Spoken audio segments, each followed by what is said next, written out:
This video is sponsored by V-Guard. तो हो रहा है कि हमारी सरकार आई तो हैदराबाद का नाम बदल के भाग्यनगर रख दिया जाएगा। रंजन जी, पहले तो आपका खुशामदीद हैदराबाद में आप आए। बहुत शुक्रिया। नार्थ से तवील सफ़र करके प्रैक्टिसिंग एडवोकेट हूँ, मोहम्मद खालिद मेरा नाम है।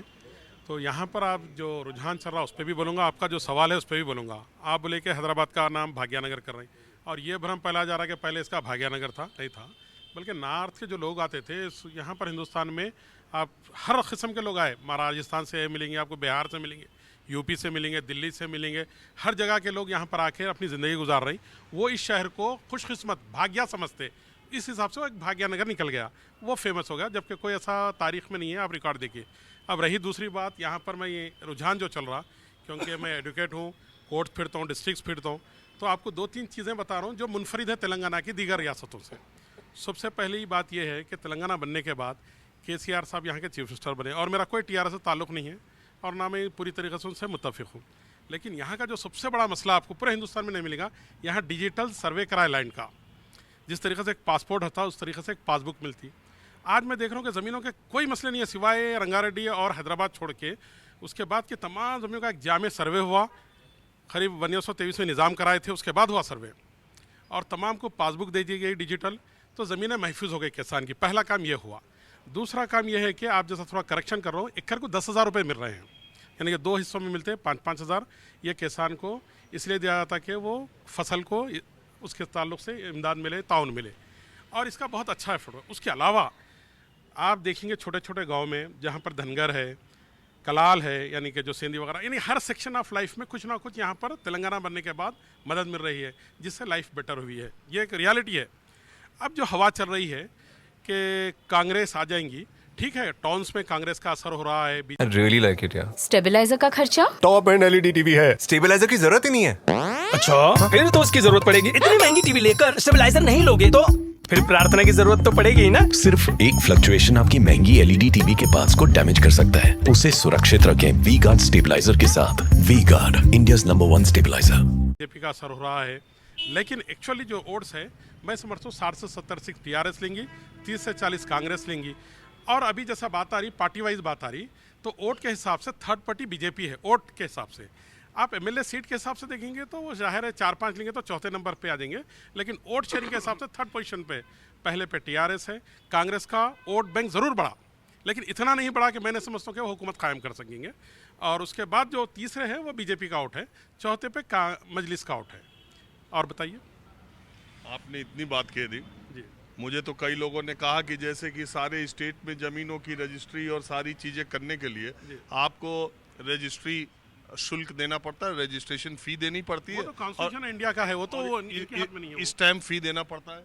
बिल्कुल। देखिए, जो यहाँ पे इन्होंने क्या शुरू कर दिया था, यहाँ पर देखिए, अभी थोड़ा समझ रहे नहीं आप। रजिस्ट्री कराने का जो है ना, एक धरनी पोर्टल, धरनी पोर्टल, हाँ मैं बताऊंगा। रजिस्ट्री जो है ना, ट्रांसफर ऑफ प्रॉपर्टी के लिए 6.5 फीस भरी जाती है, वो ऑल इंडिया में है। वो एक अलग चीज़ है। धरनी यहाँ सर्वे कराकर ज़मीन की पैमाइश करके हर एक को एक पासबुक दे दी गई, जो कि फ्री ऑफ कॉस्ट है। घर पे बाई पोस्ट आई, जिसका 1 रुपया भी नहीं ले गया। जबकि 2.5 एकड़ मेरी ज़मीन है, मेरे को भी पासबुक आई है, मेरे तमाम रिश्तेदारों का आई। अब उसके बाद हम सुकून से घर में बैठ रहे हैं, ज़मीन को जाके देखने की भी ज़रूरत नहीं पड़ी। यानी कि सबसे पहली चीज़ ये है कि यहाँ पर ज़मीनें महफूज हो गई। ये सबसे बड़ा इम्पैक्ट पड़ा KRC का, जिसकी वजह से तो ये धरनी पोर्टल घोटाला क्या बोलते हैं? धरनी पोर्टल जो है एक वेब है, जहाँ पर जिसकी अब मेरा सर्वे नंबर है 129/A है। अब मेरे गांव का नाम मार देंगे तो तमाम वहाँ पर रिकॉर्ड आ जाएगा। तो इस तरीके से, इससे पहले ये होता था कि कोई ज़मीनों पे कब्जा कर लेते थे, कोई डुप्लीकेट पेपर बनाते थे, वो अब नहीं रहा। ज़मीनें महफूज हो गई, और महफूज होने के बाद ज़मीनों का रेट आसमान छू लिया। ये बहुत बड़ी बात हुई जो हुई है, और पूरे हिंदुस्तान में कहीं भी नहीं है इस किस्म की सहूलत। रजिस्ट्री की सहूलत है, और आप देखेंगे रजिस्ट्री एक प्रॉपर्टी की 4-4 रजिस्ट्रियाँ होती है। लेकिन धरनी पोर्टल के बाद ये तमाम चीज़ें ख़त्म हो गए। आप उसको अच्छा बता रहे हैं, लोग कहते हैं उसमें घोटाला हुआ। चीफ मिनिस्टर और उनके बहुत बड़ा घोटाला। लोग कहते हैं कि चीफ मिनिस्टर, वही फैमिली ने एक्सेप्ट किया है इसके अंदर लूप होल से। हम लोग फिर पावर में आने के बाद उसको सुधारेंगे, बल्कि वो लोग ने ही उसको एक्सेप्ट किए। नहीं, धरनी पोर्टल में ऐसी बात नहीं। लोग कहते हैं कि धरनी पोर्टल में चीफ मिनिस्टर उनके करीबियों ने जमीनों का बहुत फायदा लिया, और स्टैंप ड्यूटी और इससे बहुत बड़ा फायदा। सबसे पहले ही हम बात बताते हैं, जिस चीफ मिनिस्टर की बात आपने की है, उस चीफ मिनिस्टर ने ये वादा किया था कि 77,077 वक्फ इंस्टीट्यूशंस यहाँ पर जो डायरेक्ट माइनॉरिटी मुस्लिम्स के बिलोंग करती हैं उसको जो है वो बचाएंगे, हिफाजत करेंगे और जिनको कब्ज़े में गई हैं उनको वापस लाएंगे एक एक इंच। वही सीएम जो है पहली बार दुनिया में हो सकता है, ये पहली बार Guinness book of world record में आ गया कि उसी ने अपने डिपार्टमेंट के रिकॉर्ड रूम को लॉक करा दिया। लॉक करा के पीछे से सारे जो है डॉक्यूमेंट्स निकाल कर अपने फेवर में कर लिया। जो उसने कब्जा किया, सीएम ने कब्जा किया, उसके खानदान वालों ने कब्जा किया। भाई यही आरोप लगता है वकील साहब, आप वकालत कर रहे हैं बीआरएस की, तो बताइए इसका क्या जवाब है? की वकालत नहीं कर रहा हूँ मैं, ग्राउंड रियलिटी बता रहा हूँ मैं। कुछ सेक्शंस में हो सकता है लेकिन वोट से जाकर अब 23,000 बन गए हैं। देखिए यहाँ पर आप इंतखाबात के लिए पब्लिक का क्या रुझान है, रोड वोट बैंक करोड़ों की जरूरत है यहाँ पर। हो सकता है कुछ सेक्शंस में कमजोरियां हैं, कुछ चीज़ों का मैं बता रहा हूँ, 100% उससे सहमत नहीं, लेकिन जिस तरीके से अवामी रुझान है वोट मिलने का, उसका जो इम्पैक्ट जो छोटे छोटे गांव से मिल रहा है उसकी बात आपके सामने रखा मैं। चलिए ठीक है। हाँ जी, आप कहाँ से? मैं तेलुगु पोएट हूँ, राइटर हूँ। शेख यूसुफ बाबा है मेरा नाम, साई बाबा नाम से देशपुरा मशहूर हूँ। देखिए, मैंने जिन लोगों को हमारे एक यहाँ मित्र हैं उनसे मैंने कहा था कि मुख्तलिफ फील्ड के लोगों को अगर एक जगह इकट्ठा करें, आम लोगों से तो राह चलते रोज़ बात करता ही रहता हूँ, तो मैं थोड़ा लोग एक जगह कहीं चाय पानी की दुकान पे आएँ तो मैं उनसे बात करूं तो एक राय जाए और तेलंगाना के बारे में अलग अलग तरीके से आपका एक परसेप्शन, एक पर्सपेक्टिव से आप तेलंगाना को समझें, लोगों को समझें। इसमें अक़लियत के लोगों को भी मैंने बुलाया, आए थे, और दूसरी तरफ के लोग भी आए, अक्सरियत के लोग भी हैं। तो यूसुफ बाबा पोएट भी हैं, राइटर भी हैं और जो है स्पीकर भी हैं और एक्टिविस्ट भी हैं, लीडर मशहूर है। और जेएसी के मुस्लिम जो ऑर्गेनाइजेशन यहाँ पर हम मुस्लिम जॉइंट एक्शन कमेटी बोल के एक कमेटी डाले, पूरा डिस्ट्रिक्ट मुस्लिम्स और हैदराबाद के एक मुस्लिम डिक्लेरेशन बोल के 22 मेन डिमांड से मुस्लिम्स को क्या होना चाहिए बोल के 6 महीने पहले एक किताब निकाल के पूरा तेलंगाना फिरे। डिस्ट्रिक्ट्स के मुसलमान अलग है, हैदराबाद के मुसलमान अलग है। हैदराबाद के मुसलमान एमआईएम से ताल्लुक़ ज़्यादा रखते हैं, डिस्ट्रिक्ट्स के मुसलमानों में टीआरएस और कांग्रेस की तरफ है, ये अब लड़ाई चल रही।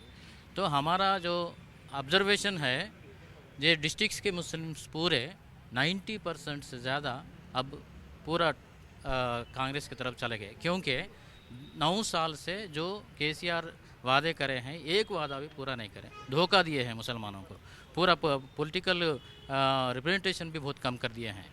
वैसा धोखा देते तो सब जने बहुत जने मुसलमान हम बात करते हैं, मगर मुसलमानों को क्या करा केसीआर बोलते सो नहीं बोल रहे हैं। खाली एक बात बताओ, पूरे मुल्क में मुसलमानों की आवाज़, पूरे मुल्क में अक़लियत के मुद्दों पर सबसे ज़्यादा मुखर रहने वाले अगर कोई नेता पूरे मुल्क में है तो वो है असदुद्दीन ओवैसी, जिनको पूरे मुल्क के मुसलमान अपना रहनुमा के तौर पर देखते हैं। बहुत जगह उनको देखिए, आप खुद ही महाराष्ट्र में देखिए, बिहार में देखिए, हालांकि बहुत जगह वो खारिज भी हो जाते हैं, लेकिन वो अपनी कोशिश छोड़ते नहीं।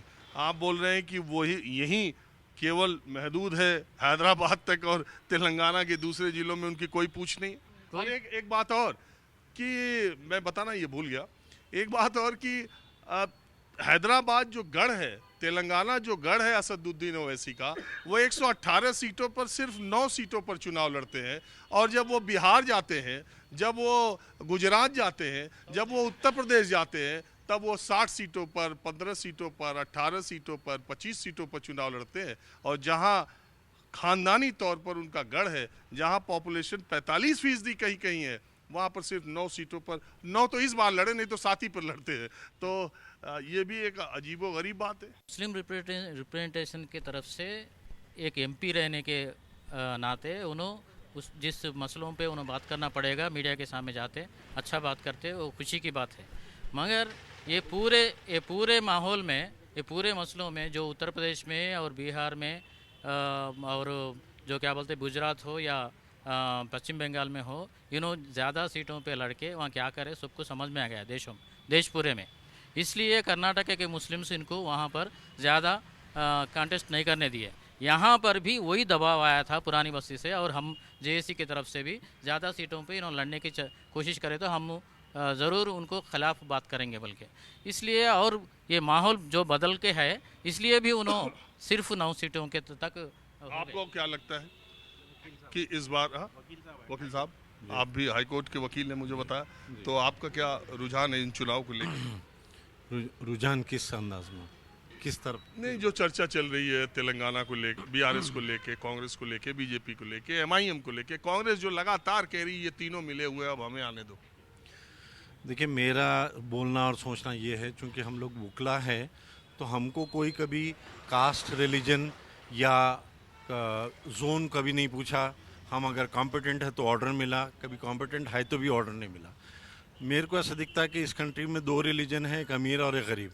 अब रहा सवाल पॉलिटिकल पार्टी, ये सब पॉलिटिकल पार्टी इसलिए एग्जिस्टिंग है कि the first paragraph of political sciences कि आपको अगर रूल करना है तो पहले लोगों में डिवाइड कर दो। हम लोग को प्रॉब्लम ये है कि हमको ये देखना ज़रूरी है कि देखिए, ये मोबाइल जो सब लोग हम यूज़ कर रहे हैं, हम लोग 18 रुपीज़ पर इनकमिंग यूज़ करे हुए हैं, हाफ अ मिनट, और 5 सेकंड में पैसे नहीं लगते थे तो दोनों भी 5 सेकंड में बात कर लेते थे। हमको कंपटीशन क्रिएट करना ज़रूरी है। पॉलिटिकल लाइफ इन हैदराबाद या इन इंडिया, ये प्रोफेशनली अगर आप करने जाएंगे तो आपको प्रोफेशनली ये प्रॉब्लम आएगा, क्योंकि पॉलिटिकली आप देखिए इसमें ज़्यादा से ज़्यादा लोग वो रहते जिसके ऊपर क्रिमिनल केसेस रहते, वो लोग रहते जो खुद कुछ नहीं करे हुए रहते। आप एक बात बोलिए, जब मैं खुद काबिल नहीं हूँ अपने लिए तो मैं दूसरे के लिए क्या करूँगा? तो पॉलिटिकल फील्ड का कोई एक ऐसी चीज़ है। और दूसरी चीज़ ब्रांडिंग है। हमारे पास आइकनिज़म बहुत है इंडिया में, हम तो आदमी को देख के चलते ज़्यादा से ज़्यादा। लेकिन अब आप अगर इसको आप जुडिशली देखिए तो जुडिशली देखिए सही होंगी गलत होंगी, लेकिन वो लोग सूरत नहीं देखते। हमको ये नई दुनिया में एक चीज़ देखना ये है कि आपका आने से मेरे को क्या फ़ायदा है, सेल्फिश होना ज़रूरी है, या ये आने से हमको मेरे को इसमें जाना नहीं है कि बीएसपी क्या है, कांग्रेस क्या है, बीआरएस क्या है। कांग्रेस की रूल हैदराबाद में था, हमारे नायडू साहब का रूल था, बीआरएस का रूल 9 साल से है। देखिए, बीआरएस से जो लोगों को प्रॉब्लम है, स्पेशली सेंटिमेंटली मुसलमान लोगों को, आप मुस्लिम्स को एक चीज़ देखिए, दे गो लॉट विथ, उनकी जो बिलीफ टुवर्ड्स प्रॉफिट है वो बहुत ही स्ट्रांग है, और उनको अगर आप वहाँ हिट करेंगे तो उस पर उनको असर होता।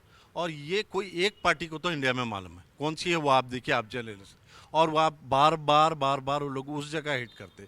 तो मेरे को ऐसा दिखता कि उन्होंने एक काम करते और लाख मुसलमान उनकी प्रोजेक्शन को, उनके कॉन्स्टिट्यूंसी के लिए 1 लाख फॉरवर्ड होते। जहाँ भी मैं बात कर रहा हूँ बाहर, कोर्ट के बाहर, मैं उनको ये बोल रहा हूँ कि एक गाली वो दे और आप 1 लोग फॉरवर्ड करें, 1 लाख लोग फॉरवर्ड करें।